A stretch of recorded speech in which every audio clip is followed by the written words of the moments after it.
In the back of a local taxi, this is Southport killer Axel Rudakubana, just moments before he shattered the innocence of a children's dance class in the most horrific way imaginable.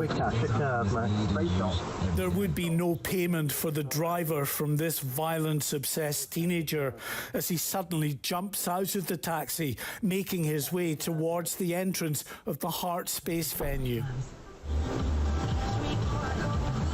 It's so incredibly heartbreaking to watch these images as in the background music can clearly be heard from the Taylor Swift themed dance class inside, as the youngsters here had no idea of the evil about to enter their world. 3 of those innocents were murdered.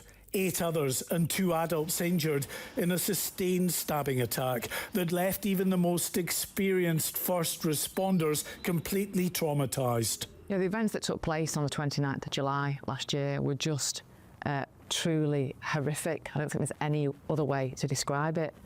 You know, whilst we've heard the sentencing this week of Axel Rudakubana, which is positive, you know, my thoughts remain with the families of Elsie, Bibi and Alice, the other girls and adults that were injured and those that have been traumatised by what they saw on that day. Just truly horrific. This is the same model as the chef's knife Rudakubana bought on Amazon and used in the attack. Although he refused to speak to investigators, he was overheard on an audio recording, muttering to himself in police custody, saying he was glad the young girls were dead and satisfied he'd achieved what he set out to do.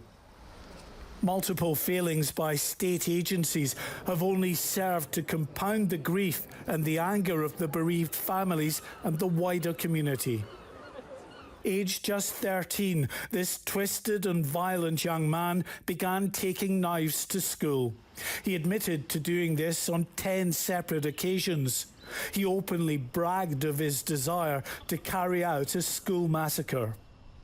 But despite 3 separate referrals to the Prevent Counter-Extremism programme, no action was taken. Axel Rudakubana first became known to Children's Social Care in 2019, following referrals from the police into the multi-agency Safeguarding Hub. A strategy discussion, which is a multi-agency meeting involving key professionals, in this case social work, early help, police, health and education, met to plan actions and share information following the attack that took place in the school. This is Rudakubana near his Lancashire home a week before the Southport attack, calling a taxi with the likely intention of carrying out an attack at his former high school. His father intervened and begged the taxi driver not to drive him there.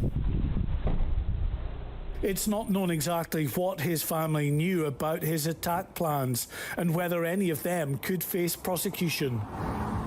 But at the family home, police discovered paraphernalia used by the teenager to make the deadly biological toxin ricin, a quantity of which was found in this Tupperware box. A PDF document with information linked to an Al-Qaeda training manual was also found within days of the attack. Yet it took 3 months before authorities finally revealed to the public he would also face a terror charge and biological weapons charge.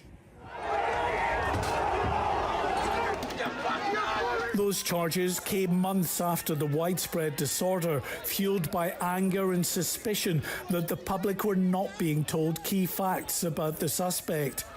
The Prime Minister and others have admitted facts were withheld.